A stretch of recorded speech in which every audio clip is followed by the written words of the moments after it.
नमस्कार साथियों, हमारे YouTube चैनल द्रोणा पीसीएस में आपका स्वागत है। मनोविज्ञान में अपने टॉपिक चल रहा था अधिगम, और अधिगम में अपने पिछली वीडियो में पढ़ रहे थे अधिगम स्थानांतरण। तो टॉपिक क्या था अपना? अधिगम। क्या था? अधिगम। और अधिगम में अपने क्या पढ़ रहे थे? अधिगम स्थानांतरण पढ़ रहे थे। अधिगम स्थानांतरण क्या पढ़ रहे थे? अधिगम स्थानांतरण पढ़ रहे थे। हमने पिछली वीडियो में इनके प्रकार देख लिए थे, ठीक है। जैसे धनात्मक, ऋणात्मक और शून्य, इनको देखा था। इसके अन्य प्रकार में देखा था क्षैतिज, ऊर्ध्व, ठीक है। इनके अन्य प्रकारों को भी देखा था, ठीक है। ये चीजों को अपने देख चुके थे, इनके बारे में अपने पढ़ चुके थे कि ये किस प्रकार पर, क्योंकि अधिगम स्थानांतरण जो है, क्योंकि वो स्थानांतरण जो है वो समान नहीं रहता। क्योंकि आप कह सकते हो कि अधिगम पढ़ना, जो पढ़ना है उसका स्थायी रूप नहीं होता कभी भी। क्या नहीं होता? स्थायी नहीं होता। क्योंकि कभी तो अपने भी पढ़ सकते हैं कि सीखने की जो प्रवृत्ति है वो क्या है, वो एक जैसी नहीं रहती है। क्या नहीं रहती? एक जैसी नहीं रहती। इसके बारे में बताया गया कि इसमें अधिगम स्थानांतरण में, जैसे धनात्मक, ऋणात्मक या शून्य, इसके बारे में बताया गया। अब हम पढ़ेंगे कि अधिगम जो स्थानांतरण है उसका शिक्षक या जो अपने शैक्षिक जीवन है या अपने जो विद्यालय है शैक्षिक, उसका शिक्षा में क्या महत्व है। कहने का मतलब जो अपने अधिगम स्थानांतरण पढ़ रहे हैं उसका शिक्षा के अंदर क्या महत्व है, कि शिक्षा के अंदर अधिगम स्थानांतरण क्यों जरूरी है, उसके बारे में चर्चा करने वाले हैं। तो आज हम क्या पढ़ेंगे? अधिगम स्थानांतरण में पहले शैक्षिक महत्व पढ़ेंगे। अधिगम स्थानांतरण का शैक्षिक महत्व भी, क्या महत्व रहता है इनका, क्या महत्व है ऐसा, उसके बारे में चर्चा करने वाले हैं। देखो,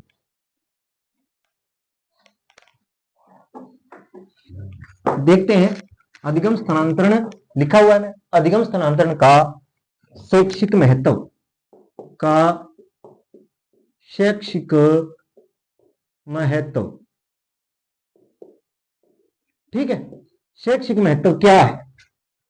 देखो, छात्रों में अधिक से अधिक सामान्यीकरण करवाया जाना, कि छात्र हैं उनमें अधिक से अधिक क्या समानता का, कि सामान्यीकरण करवाने का मतलब ये हुआ कि उसके अंदर बच्चों में अधिक से अधिक कोई चीज को है सीखने के प्रति क्या करना, रुचि उत्पन्न करना, उनका सामान्यीकरण करवाना, समानता बतानी। कि पहला क्या लिखोगे आप? छात्रों, किसकी बात करेंगे? कि छात्रों से अधिक से अधिक, अधिक से अधिक, अधिक से, कि छात्रों में अधिक से अधिक सामान्यीकरण कराया जाना चाहिए। सामान्यीकरण कराना चाहिए, कराना कराना जाना चाहिए, कराना चाहिए भी, सामान्यीकरण करवाना चाहिए। 2 नंबर की अगर मैं बात करूं, इसका महत्व क्या है? कि शिक्षक पढ़ाते समय सहसंबंध का सिद्धांत को अपनाए। कि शिक्षक ये ना सोचे कि मैं शिक्षक हूं, बच्चों में अगर आप बच्चे बनकर अगर बच्चे को पढ़ाओगे तो बच्चे ज्यादा समझ में आएगी जो भी चीज आप पढ़ा रहे हो, उसका महत्व बताया। कि शिक्षक पढ़ाते समय, शिक्षक पढ़ाते समय, कि शिक्षक पढ़ा रहा है पढ़ाते समय सहसंबंध का सिद्धांत, सह संबंध का सिद्धांत, सिद्धांत सहसंबंध का सिद्धांत अपनाए। क्या अपनाए? सहसंबंध का सिद्धांत को अपनाए, ठीक है। आगे अगर बात करूं 3 नंबर की, अगर मैं बात करूं, ठीक है, कि छात्रों में नियमित रूप से स्थानांतरण के अवसर प्रदान किए जाने चाहिए। कि छात्रों में,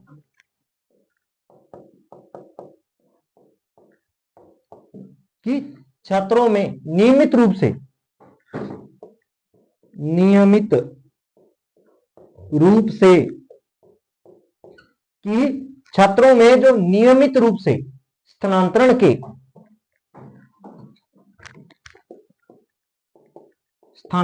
के अवसर दिए जाने चाहिए।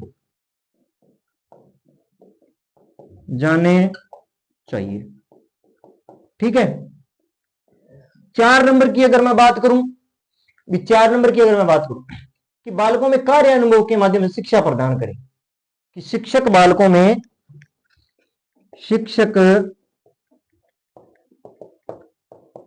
को कार्य अनुभव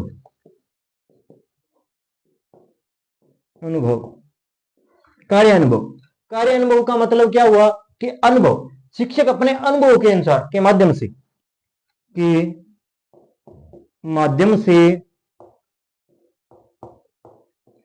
से शिक्षा प्रदान करे,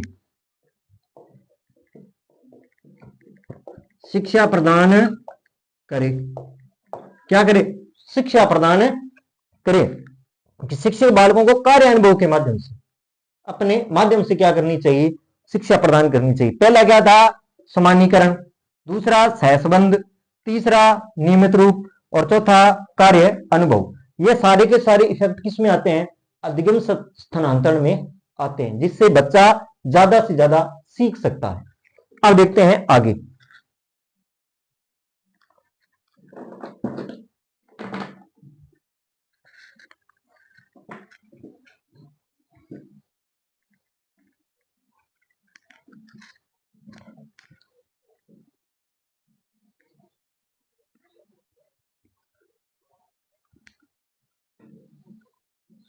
अब आगे देखते हैं। देखो, अब अगर मैं आगे देखूं इसमें 5 नंबर में, कि छात्रों को उनके भविष्य की योजनाओं के अनुरूप शिक्षा दी जानी चाहिए। 5 नंबर क्या आएगा, 5 नंबर की बात कर लेते हैं कि छात्रों को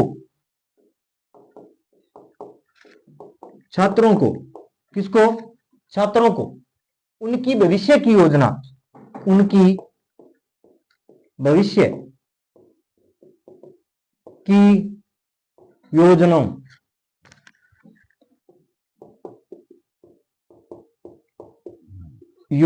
के बारे में,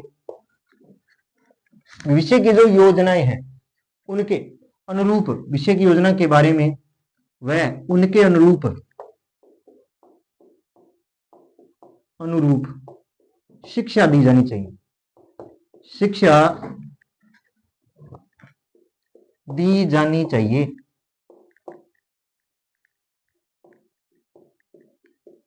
ठीक है। उनके रूप क्या देनी चाहिए, शिक्षा देनी चाहिए। आगे 6 नंबर की बात करूं अगर मैं, देखो 6 नंबर में क्या होगा, किसी प्रत्यय को स्पष्ट करने के लिए अध्यापक को दैनिक जीवन, जो बच्चे का जो दैनिक जीवन चल रहा है उसके संबंधी पर्याप्त उदाहरण देने चाहिए। किसी प्रत्यय को स्पष्ट करने के लिए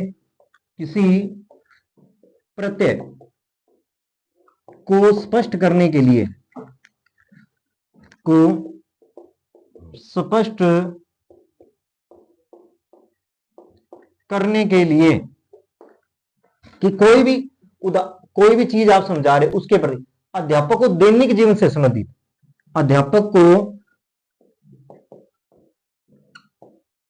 दैनिक जीवन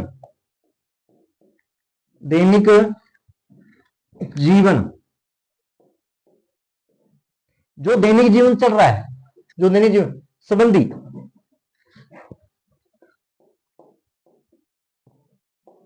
संबंधी उदाहरण देने चाहिए।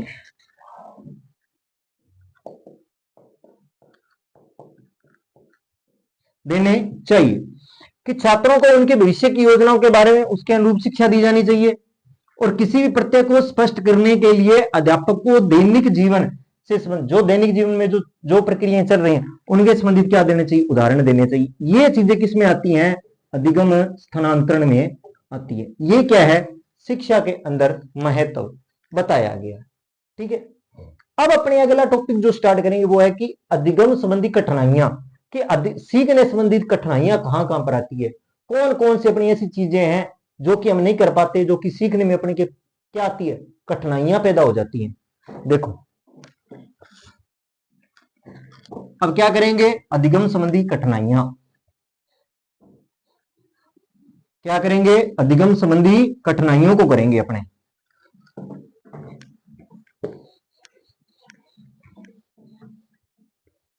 अधिगम संबंधी कठिनाइयां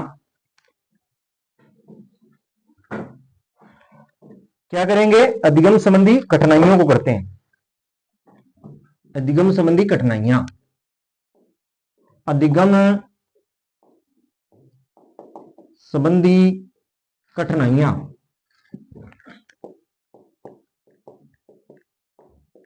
अधिगम संबंधी कठिनाइयों के बारे में चर्चा करते हैं। जैसे अधिगम असमता पद का सर्वप्रथम प्रयोग, कि अधिगम में जो असमता आती है उसका सर्वप्रथम प्रयोग कब हुआ और किसने किया सबसे पहले, कि अधिगम असमता पद, अधिगम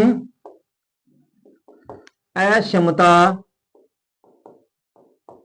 पद, जो अधिगम असमता पद सर्वप्रथम प्रयोग, सर्वप्रथम प्रयोग, सर्वप्रथम प्रयोग, अधिगम, अधिगम असमता संबंधी सर्वप्रथम जो प्रयोग वो कब हुआ, 1963 में, 1963 में, कब हुआ, 1963 में, कब किसने किया, सैमुअल ने, सैमुअल, किसने किया था, सैमुअल क्रिक द्वारा किया गया, क्रिक द्वारा किया गया, किसके द्वारा किया गया, सैमुअल क्रिक के द्वारा किया गया। कब किया गया, 1963 को, कब किया गया था, 1963 को किया गया था। ठीक है, कई बार बालक अनेक प्रकार की समस्याएं देखी जाती हैं, कि कई बार बालकों में, इसमें क्या बताया गया है कि कई बार बालकों में, कि कई बार बालकों में अनेक प्रकार की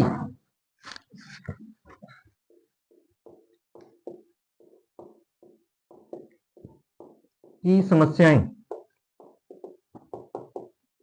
अनेक प्रकार की समस्याएं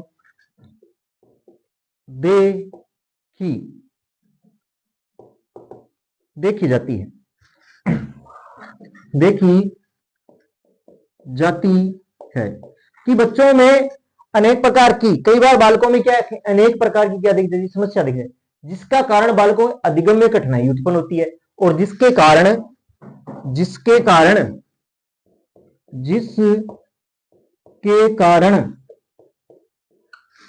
अधिगम, जिसके कारण बालकों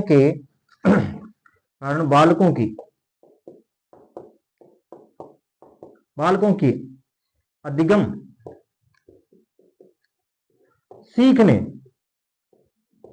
अधिगम सीखने में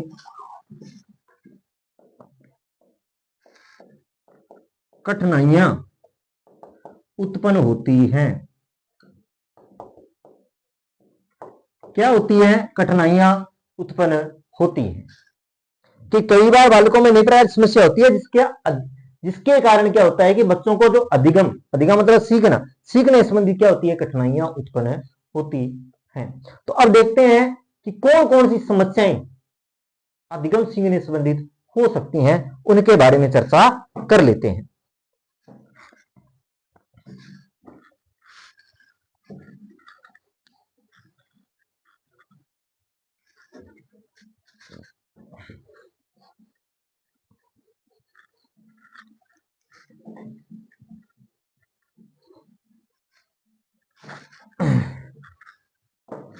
देखो पहली समस्या अगर अपने बात करें, लिखने संबंधी समस्या, सबसे पहला अगर कठिनाई की बात करें में किसमें आएगा, लिखने संबंधी, किससे संबंधित, लिखने संबंधित समस्या,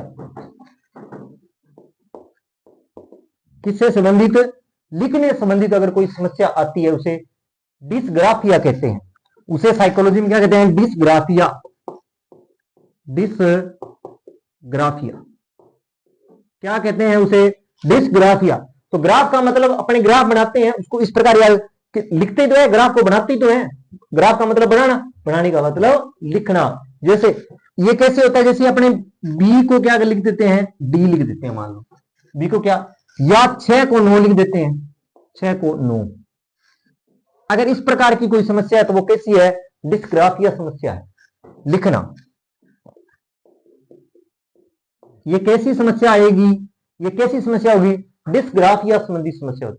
अब आता है 2 नंबर, पढ़ने संबंधित, पढ़ने संबंधित संबंधी समस्या। किससे संबंधित समस्या, पढ़ने से संबंधित। किससे संबंधित बात करेंगे, पढ़ने। डिस्लेक्सिया, डिस्लेक्सिया, डिस्लेक्सिया कैसी समस्या, डिस्लेक्सिया,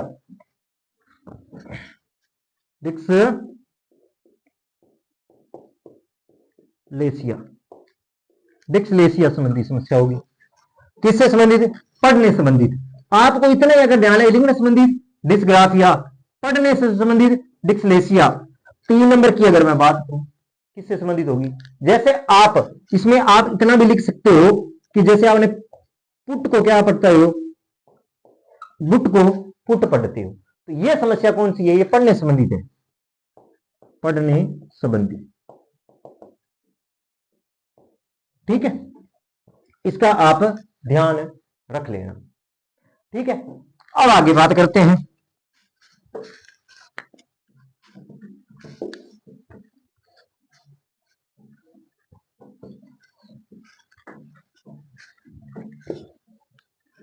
अब आगे चर्चा कर लेते हैं।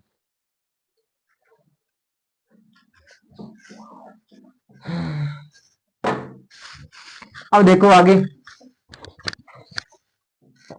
आगे अगर मैं चर्चा करूं गतिक कौशल संबंधी निर्योग्यता। गतिक 3 नंबर है, गतिक किससे संबंधित, गतिक कौशल संबंधी, कौशल संबंधी। ठीक है, निर्योग्यता, निर्योग्यता, निर्योग्यता संबंधी निर्योग्यता। जैसे बोलना, चलना, पढ़ना, लिखना। जैसे बोलना, बोलने, लिखना, पढ़ना। ठीक है, पढ़ना, ठीक है, या लिखने से संबंधित, बोलना, चलने, यहां क्या है, चलना, चलने, और वह लिखने, लिखने लास्ट आता है। ऐसी अगर कोई समस्या हो तो, ठीक है, तो उसे क्या कहते हैं, डिस्कैलकुलिया, गतिक समझिए, डिस्प्रेसिया होता है वो। क्या होता है, डिस्प्रेक्सिया, डिस्प्रेसिया क्या आएगा, डिस्प्रेसिया होता है वो, जिसमें कौशल संबंधी, गतिक कौशल संबंधी, वो किस में आएगा, डिस्प्रेसिया में आता है। गणित संबंधी 4 नंबर की अगर बात करूं, गणित संबंधी, गणित संबंधी संबंधी समस्या, काउंटिंग की अगर कोई समस्या आती है, ठीक है, गणितीय, उसमें है डिस्कैलकुलिया, डिस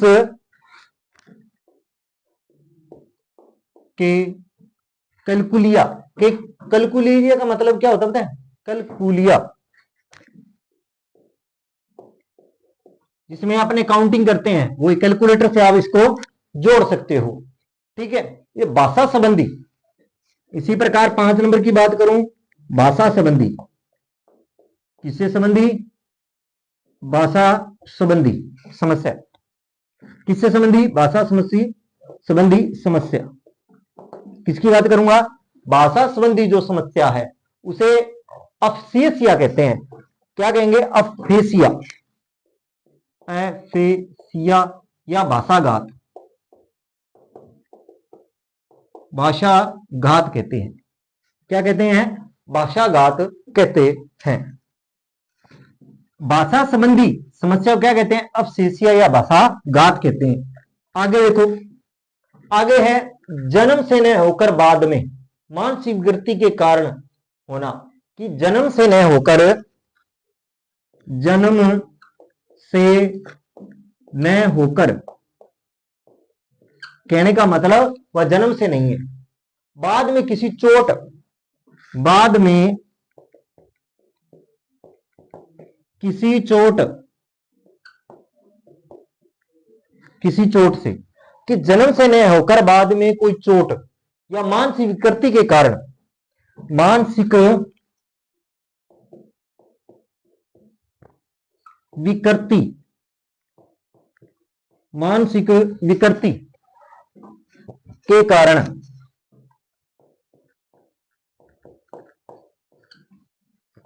मानसिक विचार व्यक्त न कर पाना, कारण विचार व्यक्त न कर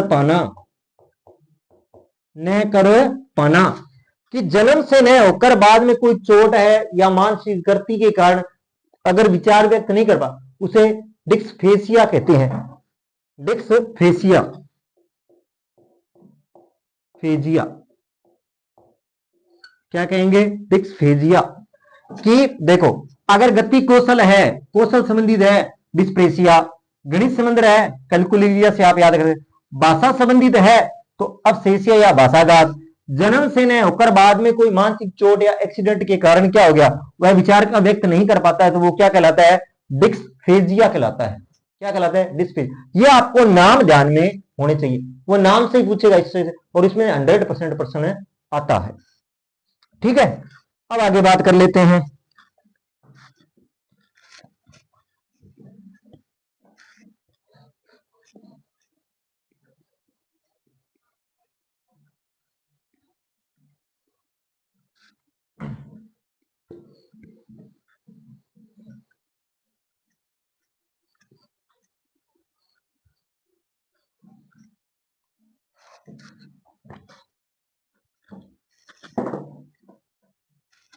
अब आगे देखते हैं, जैसे कम आयु की वृद्धावस्था के लक्षण।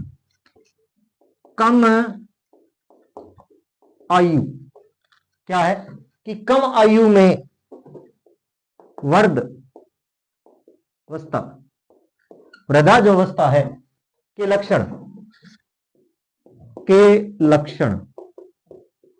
कि आप उम्र आपकी कम है फिर भी किसकी तरह लगते हो? वृद्ध बुजुर्गों की तरह लगते हो। वो होता है प्रोजेरिया, प्रोजेरिया, उसे क्या कहेंगे? प्रोजेरिया। कौन सा होगा? प्रोजेरिया। अगला की बात करें कि स्वयं के बारे में, स्वयं के बारे में, किसके बारे में? स्वयं के बारे में शारीरिक रूप से भ्रमित रहना, शारीरिक रूप से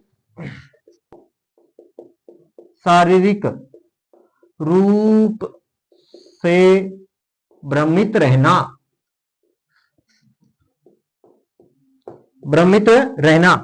कि स्वयं के बारे में, कि खुद के बारे में शारीरिक रूप से क्या रहना?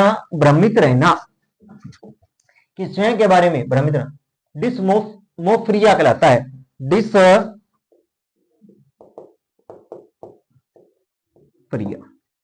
ये कहलाता है। तो ये आपको नाम पता होने चाहिए। तो इनमें से हमेशा ही क्वेश्चन आता है। तो देखो, ये थे क्या कुछ नाम हैं। देखो, इसमें से आपको इस चीज का ध्यान रखना पड़ेगा कि आपको किसके बारे में, जैसे गणित से संबंधित कैलकुलिया, ठीक है, डिस्फेसिया, ठीक है, फेस करना, तो उसके नामों में थोड़ा सा अगर आप ध्यान रख लोगे तो आपका ये फोकट का एक क्वेश्चन सही हो सकता है। सिर्फ थोड़ा देखो, इसमें आप जितना ज्यादा इन चीजों, देखो अधिगम स्थानांतरण में सबसे इंपॉर्टेंट चीज ये नाम ही है। अगर कहीं से भी क्वेश्चन आएगा तो इन नामों से क्वेश्चन हमेशा ही आता है। अब रीट का एग्जाम होने वाला है अगले महीने, उसमें से आपको एक क्वेश्चन 100% मिलने वाला है अधिगम कठिनाई में से, ये जरूर आएगा, कोई आपको टेंशन लेने की जरूरत। अगर आप 10 नाम रट के जाते हो तो एक क्वेश्चन आपको जरूर मिलेगा, चाहे वो पढ़ने से संबंधित है, चाहे लिखने से संबंधित है, कुछ से संबंधित है। जैसे लिखने संबंधी डिस्ग्राफिया, तो देखो आप लिखने संबंधी में डिस्ग्राफिया कैसे याद करोगे कि आपको ग्राफ बनाना है। ग्राफ क्या करते हो, लिखते हो ना, लिखना पड़ेगा, बोलना तो नहीं पड़ेगा, पड़ेगा। तो ये जैसे डिस्क कैलकुलिया, तो कैलकुलेटर से ले लो। कैलकुलेटर का मतलब क्या होता है, गणना करना होता है। भाषाघात या अवशेषिया, ठीक है, तो वो भाषाघात से संबंधित हो गया कि भाषा संबंधित अगर आप में कोई अशुद्धि है, जन्म के समय नहीं है, ऐसे मान लो बाद में एक्सीडेंट के कारण आप में कोई चोटिल हो गया, तो वो क्या है, डिस्फेसिया। कम आयु में ही क्या लगने लग गया, वृद्धावस्था में लगने लग गया, प्रोजेरिया हो गया। अगर स्वयं के बारे में शायद से आप कोई भ्रम रहते हो तो वो डिस्मोफिया हो जाएगा। तो इस प्रकार इनको अगर आप थोड़ा सा ध्यान रखोगे तो आपका एक अंक पूरा हो जाए। ज्यादातर आपको पढ़ने लिखने से संबंधित जो चीजें हैं वो ज्यादा ध्यान, या कौशल संबंधित जो चीजें हैं उनका ज्यादा ध्यान रखना है। ये पूरे अभी नाम और भी हैं, वो भी करवाऊंगा आप, फिर मैं इंपॉर्टेंट बता दूंगा किन पर आपको ज्यादा ध्यान देना। पहले ही नहीं बताऊंगा, पहले पूरे के पूरे करवाऊंगा, उसके बाद में बताऊंगा भी कौन से आपको, क्योंकि आप सारे देखे होंगे तो आप वहां 4 ऑप्शनों में आप टिक करके भी ये इसमें आता है, ये इसमें आता है, ये इसमें आता है, ये इसमें आता है, तो चारों का अगर क्लियर हो जाए तो आपको कहीं भी कंफ्यूज नहीं रहे। इसलिए पहले विस्तार से करेंगे, उसके बाद में मैं बताऊंगा आपको कहां कहां किस चीज का ध्यान है रखना है, जिससे आपका ये क्वेश्चन गलत ना हो। अधिगम स्थानांतरण से आपको 100% रीड के अंदर एक क्वेश्चन मिलने वाला है, तो इसलिए इसको इग्नोर मत करना आप अधिगम स्थानांतरण को। चाहे कठिनाई संबंधित है, भेद संबंधित है, या शैक्षिक महत्व संबंधित जो चीजें आज करवाई हैं वो हैं, उनसे संबंधित जो भी चीजें हैं आपको उनका विशेष रूप से ध्यान रखना है, जिससे आपका एक क्वेश्चन हल हो सकता है। तो मैं आज इतना ही कराऊंगा, क्योंकि इनका 2 दिन क्लास चलाऊंगा तो आपको कल रिवीजन के रूप में भी ये मिल जाएंगे ना। ये नाम थोड़े से हार्ड है, तो इनको 1-2 बार कर लेंगे यहां ढंग से तो आपकी ये याद रह जाएंगे। और अपना यहां उद्देश्य किस चीज का है, याद करना है, रजिस्टर भरना नहीं है। क्योंकि साइको थोड़ी सी हार्ड पड़ती है, इसलिए मैं आराम से करवाना चाहता हूं। वो कहते हैं ना कि कोई चीज में टाइम लगता है तो वो निखर कर सामने आती है, जल्दबाजी में नहीं करने वाली चीज है ये। तो आज के लिए इतना ही। अगर आपको मेरी क्लास अच्छी लगी हो, लाइक करें, कमेंट करें, चैनल को सब्सक्राइब करें। धन्यवाद।